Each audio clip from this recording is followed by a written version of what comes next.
Guys, let's level set expectations for promotions and salary raises in corporate America.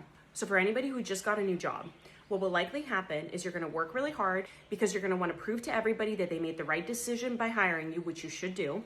And you're gonna get to your first year in performance review, and more likely than not, you're gonna hear from your boss who's been telling you you've done a great job all year round, that even though you did a great job, they cannot give you those high-end performance ratings, and therefore they cannot give you the highest possible bonus or the highest possible salary bump or even that promotion because you're still in your first year of work. And in that company, nobody in their first year gets the highest possible ratings. That's just how the company does it. And so you're gonna get your mediocre ratings. You're gonna get disappointed because here you were, you came out of the gate with guns blazing, trying to impress everybody, and now you have nothing to show for it. And you're gonna get sad.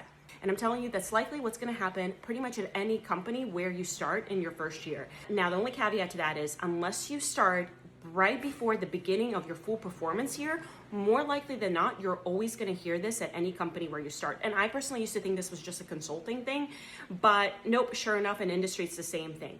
Every time I started mid-year through the performance year, I would always hear, sorry, we don't give the best ratings in your year one. That's just not something we do, no matter what great things I did. And I would always get disappointed and frustrated. So my advice is, figure out what the performance year is at your company. What is the time frame at your company over which employees' performance is measured?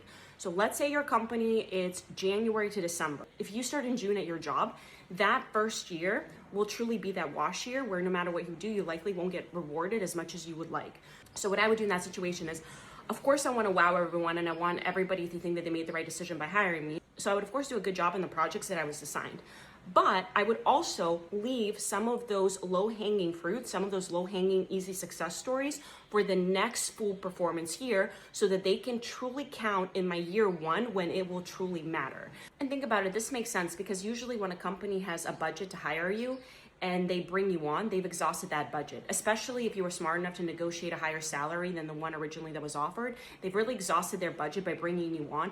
They don't have any residual budget left in there to give you that higher bump. So that first year is truly considered a wash year, but they will have it the next year, right? Then everything resets. So if I were you, no matter when I start, I would of course do a good job in my new company, but I would also save some of my wins for my first true performance year because that's when I know that those will really count. And for anybody who's expecting the promotion their first year, unless that was really negotiating your contract, that likely will not happen because unless there's like a restructuring your company or an anomaly happens or somebody unexpectedly leaves, you're not getting promoted in that first year because otherwise they would have hired you at that promotion title anyway. They didn't, so the chance of you getting promoted within that first half year is next to none. So really focus on what is the time frame over which my company measures people's performance and what do I have to do within that full time frame to really showcase my best self. So that's